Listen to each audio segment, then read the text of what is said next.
ખેડૂતોના માથે ફરી માવઠાની ઘાત। ડિસેમ્બરના બીજા સપ્તાહ બાદ અને 15 ડિસેમ્બર બાદ પણ ગુજરાતમાં માવઠું થવાની શક્યતા રહેશે।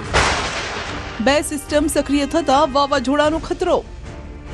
આ માસના અંત સુધીમાં અને ડિસેમ્બરની શરૂઆત સુધીમાં બંગાળ ઉપસાગરમાં ડીપ ડિપ્રેશન કે તોફાન બની શકવાની શક્યતા રહેશે। વાવાઝોડાની ગુજરાત પર થશે અસર। આ વાવાઝોડું લગભગ દક્ષિણ પૂર્વ તટો પર ટકરાય અને મજબૂત બને તો ગુજરાતમાં તેની અસર થઈ શકે। હવામાન નિષ્ણાત અંબાલાલ પટેલના મતે નવેમ્બરના અંતિમ સપ્તાહથી લઈ ડિસેમ્બરના અંત સુધી ગુજરાતના હવામાનમાં મોટા ફેરફાર જોવા મળી શકે છે। બંગાળના ઉપસાગરમાં ચક્રવાતની શક્યતા અને પશ્ચિમી વિક્ષેપની અસરના કારણે રાજ્યમાં ઠંડીની વધઘટ અને માવઠાના યોગ સર્જાઈ રહ્યા છે, જેની અસર દક્ષિણ ગુજરાતના ભાગોમાં રહી શકે તેવી અંબાલાલ પટેલની આગાહી છે। આ માસના અંત સુધીમાં અને ડિસેમ્બરની શરૂઆત સુધીમાં બંગાળ ઉપસાગરમાં ડીપ ડિપ્રેશન કે તોફાન બની શકવાની શક્યતા રહેશે। અરબ સાગર પણ સક્રિય છે, પણ ઉલ્લેખનીય છે કે હમણાં પશ્ચિમ વિક્ષોભ બરાબર આવતા નથી। લગભગ હમણાં નબળા પશ્ચિમ વિક્ષોભ બાદ ડિસેમ્બરના પ્રથમ સપ્તાહ બાદ એક મજબૂત પશ્ચિમ વિક્ષોભ આવવાની શક્યતા રહેશે અને ડિસેમ્બરના બીજા સપ્તાહમાં પણ એક મજબૂત પશ્ચિમ વિક્ષોભ આવવાની શક્યતા રહેશે। ત્યારબાદ જેમ જેમ સૂર્ય દક્ષિણાવર્ત થતો જશે તેમ તેમ મજબૂત પશ્ચિમ વિક્ષોભ આવતા જશે અને આ લગભગ ડિસેમ્બરના બીજા સપ્તાહ બાદ બંગાળ ઉપસાગર પણ સક્રિય રહેશે, જેના ભેજના કારણે કદાચ તેની અસર મહારાષ્ટ્રના ભાગોમાં થઈ દક્ષિણ ગુજરાતના ભાગોમાં રહી શકે। 2 સિસ્ટમ સક્રિય થતા વાવાઝોડાનો ખતરો તોડાઈ રહ્યો છે। સિસ્ટમને જો અનુકૂળ હવામાન મળ્યું તો ડીપ ડિપ્રેશન બનવાની અંબાલાલ પટેલે આગાહી કરી છે। જો કે વાવાઝોડાનો ટ્રેક હજુ નક્કી નથી થઈ શકતો, એટલે ગુજરાત પર આ વાવાઝોડાની અસર થશે કે નહીં તેને લઈને મતમતાંતર છે। અરબ સાગરમાં પણ હલચલ જોવા મળશે અને બંગાળ ઉપસાગરમાં શ્રીલંકાથી લો પ્રેશર ઉપર આવતા તેમાં પણ કંઈક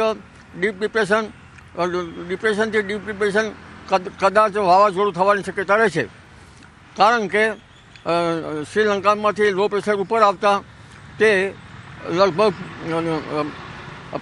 દક્ષિણ પૂર્વીય ભાગોમાં થઈને આ ચક્રવાત કદાચ પૂર્વ ભારત તરફ જવાની શક્યતા રહે અથવા તો અંદર સમુદ્રમાં થોડે દૂર રહી અને સમુદ્રમાં સમય પણ જાય। પરંતુ બંગાળ ઉપસાગરની સિસ્ટમ અરબ સાગરની બંને સિસ્ટમો સક્રિય હોતા આ વાવાઝોડું લગભગ દક્ષિણ પૂર્વ તટો પર ટકરાય અને મજબૂત બને તો ગુજરાતમાં તેની અસર થઈ શકે, કારણ કે હાલમાં તો લગભગ ગુજરાત પર તેની શક્યતા ઓછી છે, પરંતુ એના ટ્રેક વિશે ફાઇનલ થઈ શકતું નથી, કારણ કે બંને સિસ્ટમ અરબ સાગરની સિસ્ટમ અને બંગાળ ઉપસાગરની જે ડીપ ડિપ્રેશનથી લો પ્રેશરને વેલમાર્ક લો પ્રેશર તેમજ કદાચ ચક્રવાત પણ થઈ શકે, કદાચ ડીપ ડિપ્રેશન પણ રહી શકે। ડિસેમ્બરમાં વાવાઝોડું અને માવઠાનો ખતરો તો છે જ, પણ સાથે કાતિલ ઠંડી પણ સુસવાટા બોલાવશે તેવી અંબાલાલની આગાહી છે। 22 ડિસેમ્બર પછી કાતિલ ઠંડીનો નવો રાઉન્ડ શરૂ થશે। 20મી ડિસેમ્બર બાદ દેશના ઉત્તરીય પર્વતીય પ્રદેશોમાં ભારે હિમવર્ષા થવાની શક્યતા રહેશે, જેના કારણે લગભગ 22 ડિસેમ્બર બાદ કાતિલ ઠંડીની વેગ મળશે। જ્યારે પશ્ચિમી વિક્ષોભ આવતા હોય છે ત્યારે ઠંડી ઘટી જતી હોય છે અને પશ્ચિમી વિક્ષોભ ખસી જતાં ઠંડી વધતી હોય છે। ગ્લોબલ વોર્મિંગ અને બીજા અન્ય પરિબળોના કારણે હવામાનમાં મોટા ઉલટફેર આવી રહ્યા છે, ત્યારે અંબાલાલ પટેલ પણ કહી રહ્યા છે કે ભવિષ્યમાં મોસમ કેવું રહેશે તેનું સચોટ અનુમાન કરી શકાય તેમ નથી। હવામાનમાં ફેરફાર થઈ રહ્યા છે, આ આબોહવાનું પરિવર્તન ખ્યાલ નથી આવતો। લગભગ ગ્લોબલ એક પરિબળ એવું કહેવાય છે કે ગ્લોબલ વોર્મિંગ છે, પણ ઘણા જાણ્યા અજાણ્યા બળો પૈકી કયું બળ સક્રિય છે તે કહેવાશે નહીં। ભવિષ્યમાં મોસમ કેવી રહેશે તે કહી શકાય નહીં। શિયાળાની શરૂઆતની સાથે જ છેલ્લા અઠવાડિયાથી અમદાવાદની હવા વધારે ઝેરી બની રહી છે। આજે પણ અમદાવાદમાં AQI 209 પર પહોંચ્યો। ડોક્ટર પણ અસ્થમાના દર્દીઓએ વિશેષ કાળજી લેવાની સલાહ આપી રહ્યા છે। આવા દર્દીઓએ માસ્ક પહેરવું ફરજિયાત બની જાય છે। અમદાવાદમાં જે રીતે AQI વધી રહ્યો છે, ન માત્ર કોઈ એક એરિયા પરંતુ મોટાભાગના એરિયાઓમાં પ્રદૂષણનું સ્તર ખૂબ વધતું જઈ રહ્યું છે. પછી એ બોપલ હોય, નારોલ હોય, આવા તમામ પીરાણા વિસ્તાર હોય કે પછી પૂર્વનો વિસ્તાર હોય, મોટાભાગના વિસ્તારોમાં હવે હવા ઝેરીલી બની રહી છે, પ્રદૂષિત થઈ રહી છે. તો માત્ર અમદાવાદની જ વાત નથી, રાજકોટ શહેરના એક્યુઆઈમાં પણ સતત વધારો થઈ રહ્યો છે. રાજકોટ શહેરના 6 જેટલા વિસ્તારોમાં એક્યુઆઈ 100 થી વધારે છે. આજે પણ પ્રદૂષણનો આંક સતત વધી રહ્યો છે. શહેરનો પ્રદૂષણનો આંક 300 ને પાર જોવા મળ્યો. શહેરના સોરઠિયાવાડી, આરએમસી સેન્ટ્રલ ઝોન કચેરી અને જામ ટાવર વિસ્તારમાં પ્રદૂષણનું સ્તર ખૂબ વધારે નોંધાયું છે.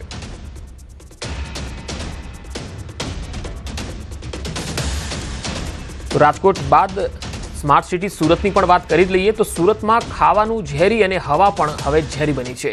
છેલ્લા 5 દિવસમાં હવામાં પ્રદૂષણ ખૂબ વધ્યું છે. ધુમાડો, ધુમ્મસ ભળી જતા એક્યુઆઈ 200 થી વધારે છે. વેસુ, અલથાણ, સિટી લાઇટ, પાલ, અડાજણ વિસ્તારમાં સૌથી વધુ સ્મોગ જોવા મળ્યો. આવી સ્થિતિમાં હવાની ગુણવત્તા ગંભીર કેટેગરીમાં ગણાય. ઉત્તર પશ્ચિમના પવનોથી ધુમાડાના કણો જમીન નજીક જ રહી જાય છે અને ધુમ્મસ ભળી જવાથી સ્મોગ બને છે.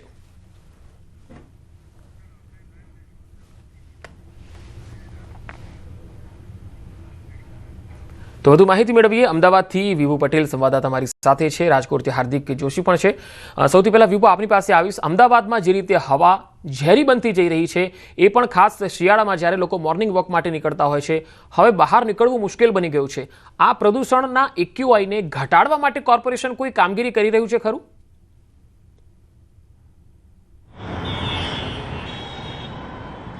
પંકજ, એર ક્વોલિટી ઇન્ડેક્સ છે તે અલગ અલગ માપદંડો છે તે રાખવામાં આવ્યા છે. 200 થી જ્યારે ઉપર જતું હોય છે ત્યારે દર્શાવી રહ્યું છે કે પ્રદૂષણનું પ્રમાણ છે તે વધી રહ્યું છે. અમદાવાદ શહેરનું અત્યારે એર ક્વોલિટી ઇન્ડેક્સનો સાથે જ વાતાવરણ કેવું છે તે આપણે બતાવવા માંગીશ કે અમદાવાદ શહેરનું એર ક્વોલિટી ઇન્ડેક્સ અત્યારે 200 આસપાસ બતાવી રહ્યું છે, કારણ કે દર મિનિટે, દર કલાકે છે તે એક્યુઆઈ એર ક્વોલિટી ઇન્ડેક્સ છે તે બદલાવ આવતો રહેતો હોય છે. પરંતુ અમદાવાદ શહેરમાં આપ જોઈ શકો છો કે અત્યારે જે રીતે દ્રશ્યો દેખાઈ રહ્યા છે, ખાસ કરીને 1 કિલોમીટરથી પણ ઓછું અંતર છે, તેમ છતાં બિલ્ડિંગો દેખાતી નથી. તે જ બતાવી રહ્યું છે કે જે રીતે વિઝિબિલિટી ઘટી રહી છે ત્યારે આ પ્રદૂષણ છે તે જોવા મળી રહ્યું છે હવામાં, અને હવામાં પ્રદૂષણના કારણે લોકોના સ્વાસ્થ્ય ઉપર પણ અસર પહોંચતી હોય છે.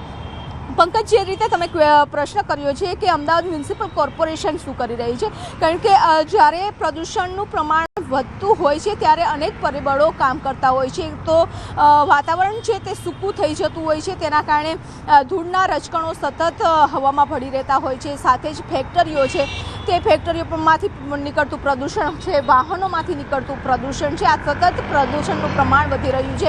ત્યારે પર્યાવરણને બચાવવા માટે વૃક્ષારોપણ છે તે કરવામાં આવતું હોય છે. પરંતુ અમદાવાદ મ્યુનિસિપલ કોર્પોરેશન દ્વારા એક આખો પ્રોજેક્ટ લાવવામાં આવ્યો હતો કે એર ક્વોલિટી ઇન્ડેક્સ સાથે સાથે મોનિટરિંગ સિસ્ટમ મૂકવામાં આવી હતી કે જે અમદાવાદ શહેરના અલગ અલગ વિસ્તારમાં હતી, પરંતુ તે પણ ધૂળ ખાઈ રહી છે. એટલે કે તંત્ર આજે એર ક્વોલિટી ઇન્ડેક્સ ઘટાડવા બાબતે જે કામ કરવું જોઈએ તેમાં નિષ્ફળ છે, તે નીવડી છે. ખાસ કરીને અત્યારે ઉત્તર પૂર્વના પવનો ફૂંકાઈ રહ્યા છે. દિલ્હીમાં પણ સતત પ્રદૂષણનું પ્રમાણ વધી રહ્યું છે અને એ પ્રદૂષણ જે હવા આવી રહી છે દિલ્હી તરફથી, તેની અસર છે ગુજરાતના વાતાવરણ ઉપર પણ જોવા મળી રહી છે અને લોકોના સ્વાસ્થ્ય ઉપર અસર પહોંચી રહી છે. કારણ કે જ્યારે પ્રદૂષણ વધતું હોય છે ત્યારે શ્વાસ લેવામાં તકલીફ થઈ જતી હોય છે, આંખોમાં બળતરા થતી હોય છે. અસ્થમાના જે દર્દીઓ છે તેને ખાસ કરીને વધારે મુસીબતનો સામનો છે તે કરવો પડતો હોય છે. અમદાવાદ શહેરમાં જેમ દિવસ થતો જાય તેમ પ્રદૂષણ ઓછું થતું હોય એવું લાગે. જી વિભુ, હું આપણી પાસે આવીશ. હાલ રાજકોટથી હાર્દિક પણ મારી સાથે જોડાયા છે. હાર્દિક, રાજકોટનો એવો કયો વિસ્તાર છે જ્યાં સૌથી વધારે એક્યુઆઈ નોંધાયો છે અને લોકો શું કહી રહ્યા છે આ પ્રદૂષણનું વધતા સ્તરને લઈને?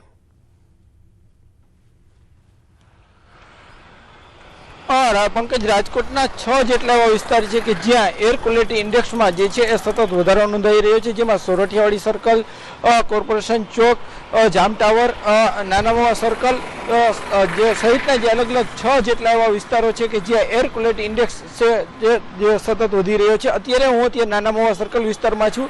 અહીંયા જે બિલ્ડિંગ છે તે માત્ર 300 મીટર દૂર રહેલી બિલ્ડિંગ છે તે પણ સ્પષ્ટ રીતે નથી જોઈ શકાતી, એટલે કે અહીંયા ધુમ્મસનું પ્રમાણ પણ વધારે છે અને ક્યાંક જે છે વાતાવરણમાં જે કણો છે તેમનું પણ પ્રમાણ વધારે છે. એટલે કે આ વિસ્તાર છે અહીંયા પણ પ્રદૂષણનું પ્રમાણ સતત વધી રહ્યું છે.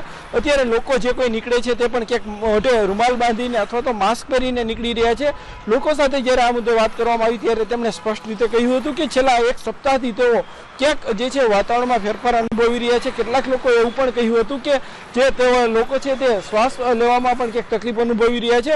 રાજકોટ શહેરમાં આજે મહાનગરપાલિકા દ્વારા વૃક્ષારોપણ પણ અનેક જગ્યાએ કરવામાં આવ્યા છે. આમ છતાં પણ શહેરનું જે પોલ્યુશન છે તે સતત વધી રહ્યું છે અને આ જ વિષય છે તે રાજકોટના લોકો માટે પણ ક્યાંક ચિંતાનો વિષય બની રહ્યો છે. સતત વાહનોમાં પણ ક્યાંક વધારો જોવા મળતો હોય છે, પરંતુ જી હાર્દિક, જે રીતના રાજકોટ શહેરમાં છેલ્લા એક રાજકોટમાં પણ સપ્તાહથી પ્રદૂષણનું સ્તર ખૂબ વધી રહ્યું છે હવામાં અને AQI સતત વધી રહ્યો છે. હવે એક અપડેટ આવી રહ્યા છે કે દેશમાં પ્રદૂષણની અસર ખૂબ જોવા મળી રહી છે અને દિલ્હીમાં પ્રદૂષણ સૌથી વધારે નોંધાયું છે. દેશની રાજધાની દિલ્હી જે છે એની હવા એટલી ઝેરી બની ગઈ છે કે સૌથી વધારે પ્રદૂષિત હવા દિલ્હીમાં દેખાઈ રહી છે.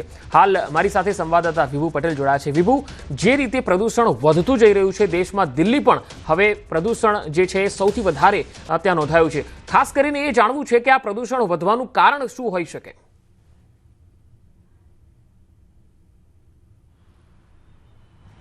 જે પંકજ, અત્યારે દિલ્હીનો AQI જોઈએ તો 300 ઉપર નોંધાઈ રહ્યો છે, એટલે કે એ બતાવી રહ્યું છે કે સૌથી વધુ પ્રદૂષિત હવા દિલ્હીની થઈ રહી છે. એર ક્વોલિટી ઇન્ડેક્સ છે તે દિલ્હીનો વધારે હોવાના કારણે ત્યાંની જે હવા છે અતિ પ્રદૂષિત બની છે અને તેનું મુખ્ય કારણ છે કે વાહનોમાંથી નીકળતું પ્રદૂષણ છે. સતત જે હવા છે તે પ્રદૂષિત થઈ રહી છે અને અનેક કારણો મેં કહ્યા છે કે ત્યાંનું જે લોકલ હોય છે, ફેક્ટરીઓમાંથી નીકળતું ધુમાડો હોય છે કે પછી આજુબાજુના જે વિસ્તારોમાં ઘઉંનો પાક લેવાતો હોય છે ત્યારે એનું બાળવામાં આવે છે અને તે હવા પણ પ્રદૂષિત કરતી હોય છે. સાથે જ જે આપણે ઇથોપિયામાં જોયું છે કે તેનું એક જે વાદળો હતા જ્વાળામુખીના તે પણ ભારત દેશ ઉપરથી પસાર થયા છે. ખાસ કરીને દિલ્હી જેવા વિસ્તારોમાંથી ઉપરથી પસાર થયા છે, તે પણ હવામાં ભળી ગયા છે અને તેના કારણે સતત હવા છે તે પ્રદૂષિત થઈ રહી છે. અને આ પ્રદૂષણના કારણે દેશના અલગ અલગ શહેરો હોય, ખાસ કરીને અમદાવાદ હોય કે પછી અલગ અલગ રાજ્યો હોય, તમામ સતત અપડેટ આપણી પાસેથી લેતા રહીશું. આભાર માહિતી આપવા માટે.